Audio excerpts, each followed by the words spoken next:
Would you look at that?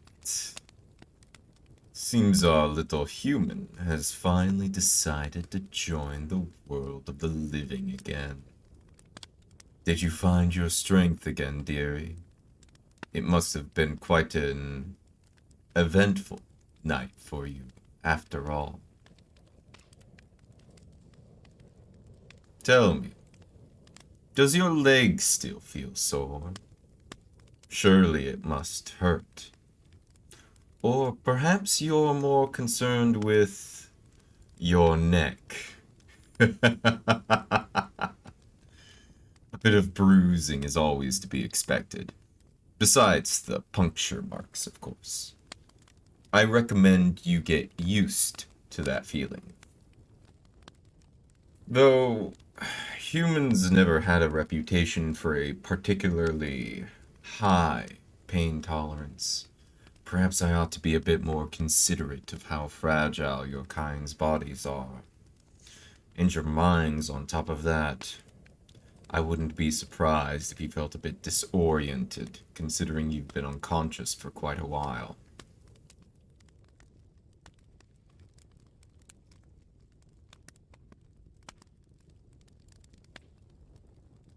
Oh, please. There's no need to be scared. I don't bite without reason. Not that I would say no to another sip of your blood, of course, but it would be no fun to overdo it when we've just started. I'd rather save some of the anticipation, the excitement. Don't you agree that there's a certain magic in having to wait? It makes the experience so much more enjoyable.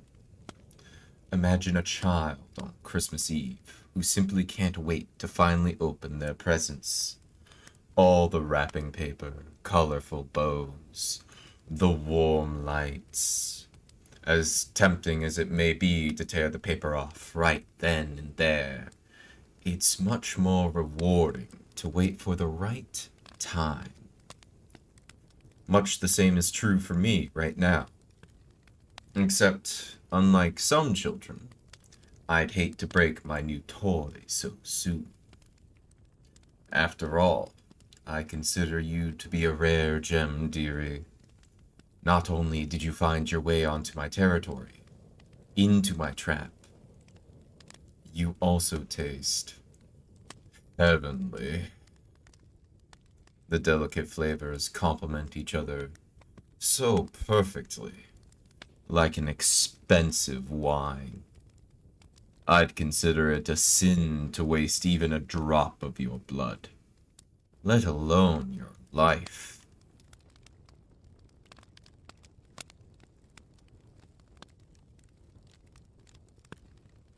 Trust me, you have no idea how delicious you taste to me after I've had to feed on animals for such a long time. It must have been close to 100 years since I last had a mouthful of blood as rich and flavorful as your own. Most likely you think I'm some ruthless monster who lusts for death and destruction. Surely you must question why I don't just give up on these woods altogether and go hunting somewhere I can hope to come across humans to feed on. You mortals are pragmatic like that, quick to act, quick to judge, but often you fail to see the broader picture.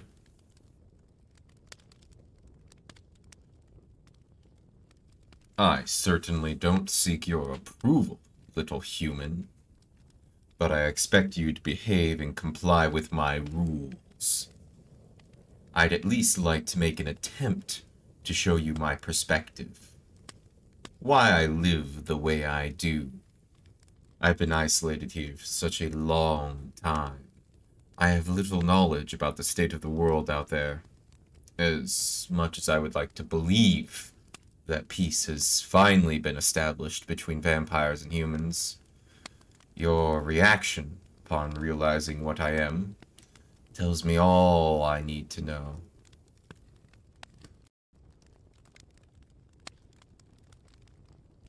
I've been on both sides of the war. I know of the injustice and the cruelty out there. Believe me, dearie, it's not just vampires who can commit horrific acts. It's all of us.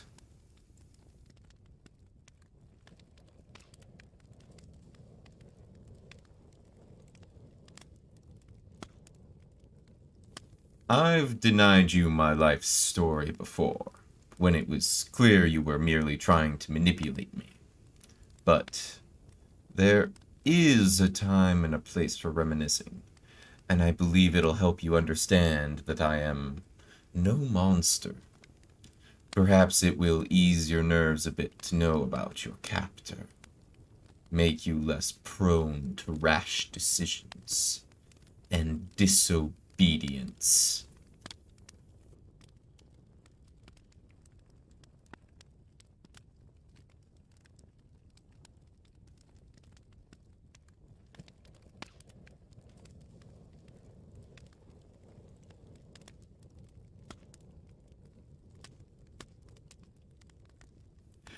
If I'm not mistaken, I've mentioned my mother to you before, haven't I? It was just me and her back then. When I was still human, I mean. An innocent child. We lived in a small house near the edge of the village, close by a little stream. We didn't own much, but we were a family, and the rich garden my mother tended to on the daily always put enough food on our plates, and I spent my days climbing trees and chasing small animals. It was the only time in my life I've ever felt truly content. Even now, as I've lived for so many years, the carnal pleasure of drinking someone's warm, velvety blood doesn't come anywhere close to the joy I felt simply smelling the flowers or tasting the first sweet fruits of the season.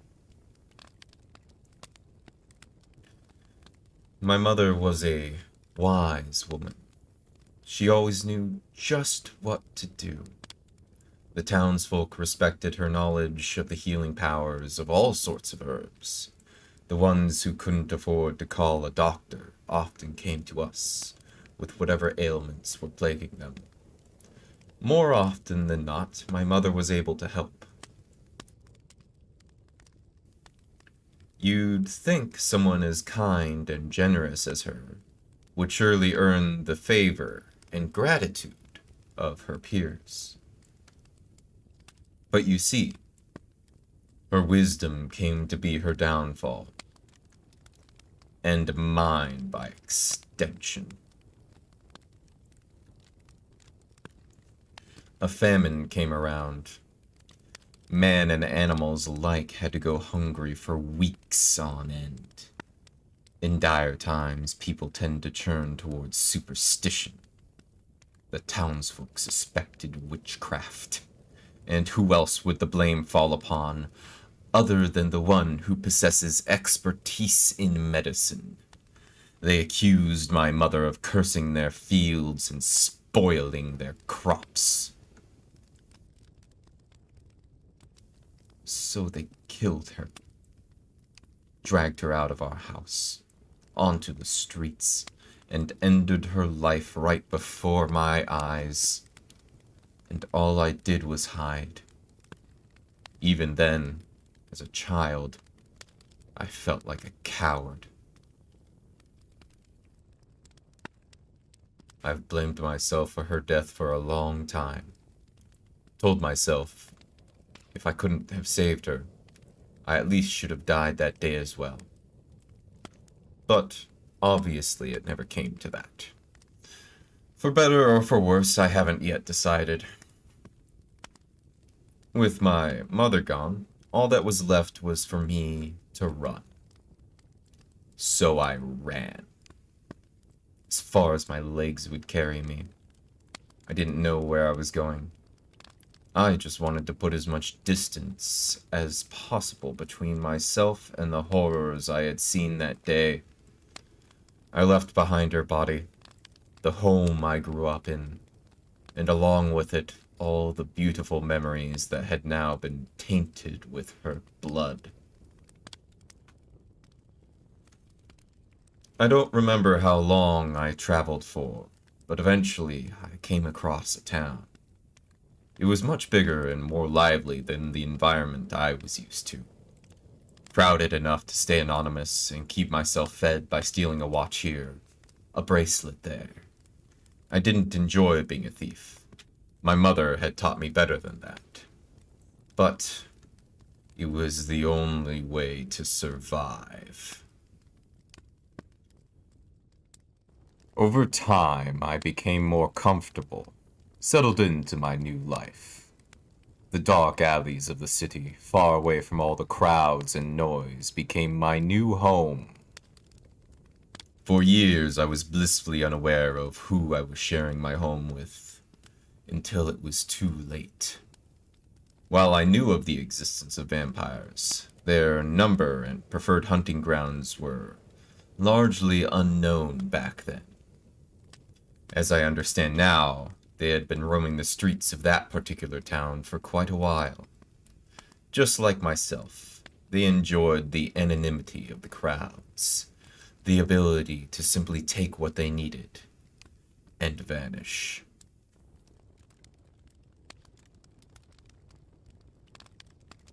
I believe I was destined to die the day I was turned. It was the vampire's carelessness that led him to spare my life. Had he taken any more of my blood, I surely would have passed away. But instead, I felt a sharp pain spreading throughout my body, starting from the bite marks on my neck. In case you are unaware, a human may only turn into a vampire if they are left with just barely enough blood to survive. When I woke up, nothing was as before.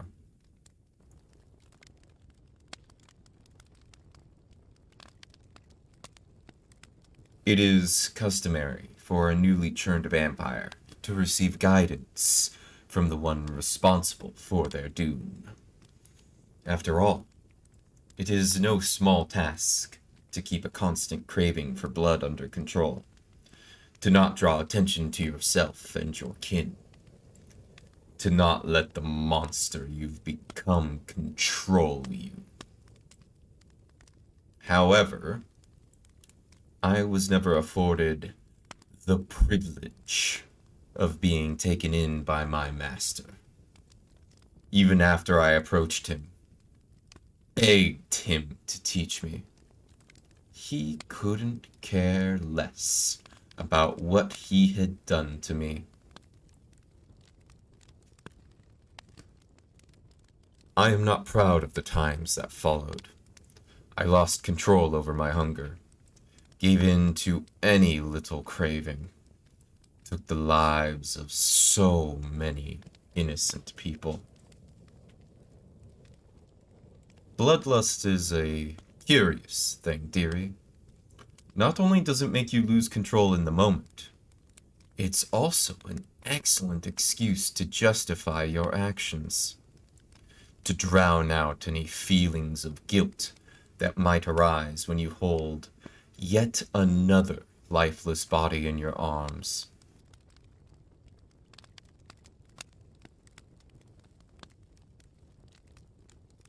I lived like that for a long time, taking lives and never looking back, leaving a trail of blood wherever I went. I was convinced I had a right to alter the lives of so many mortals, simply because of the injustice I had to endure in my own life.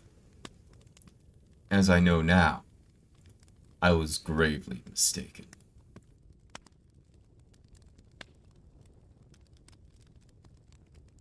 Surely you must wonder what could have possibly changed me.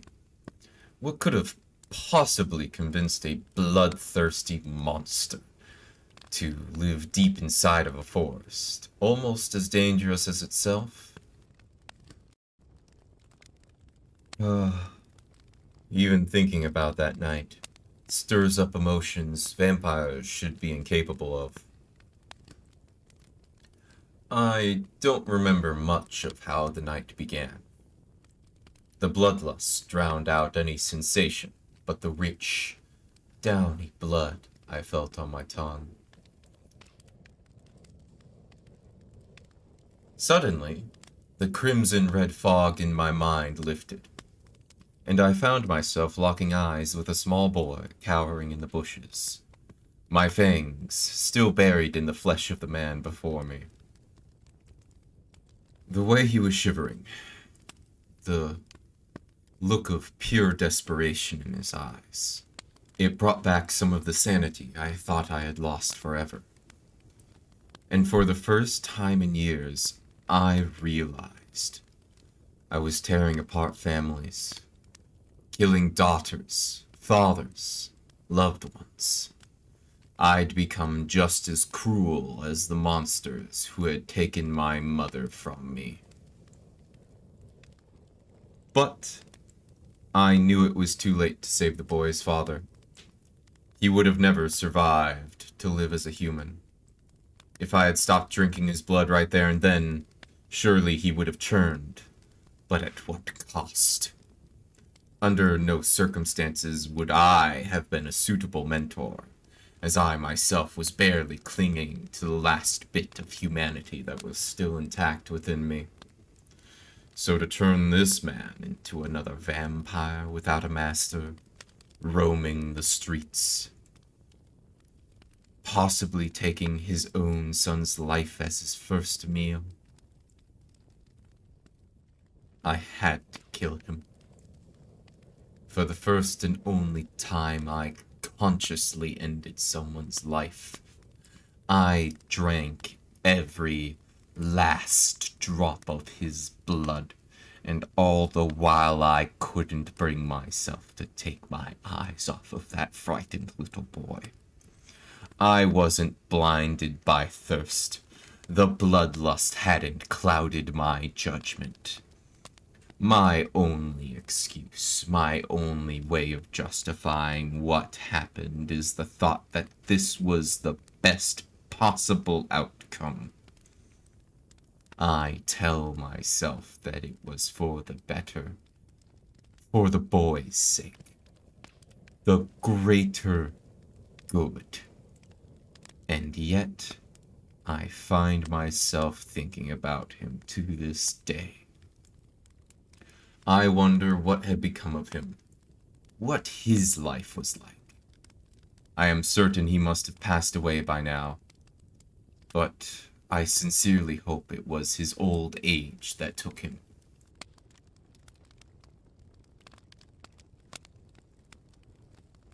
That day, I promised myself, no, I demanded of myself to abandon my ruthless ways, and I have kept my word.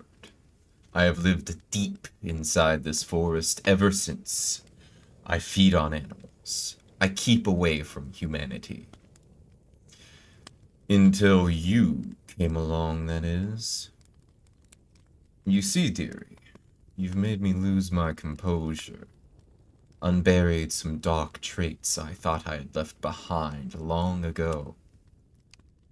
But now that I've had a taste, I can't just let you leave. I can feel my cravings re-emerging from deep within. This curse has long buried its roots further into my soul than I thought.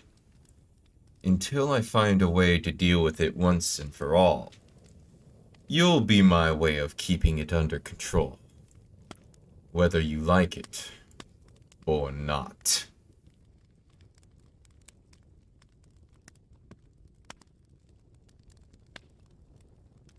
Oh, dearie, you are mistaken. I never said I'd refrain from hurting a human ever again. All I promised is that I wouldn't take away a beloved family member. You, however, You decided to wander into my territory. If I don't keep you here, surely you will die by the hands of a creature within these woods. You see, I'm not taking you away from anyone. You are the one who's done this to yourself. Oh, but there's no need to worry. You may be mine now, but I do intend on treating you with the bare minimum of dignity a sentient being deserves. Fortunately for you, that means I won't take your blood again today. I will return shortly. I do believe I hear something struggling in one of my traps. Let's hope it's not one of your friends, dearie.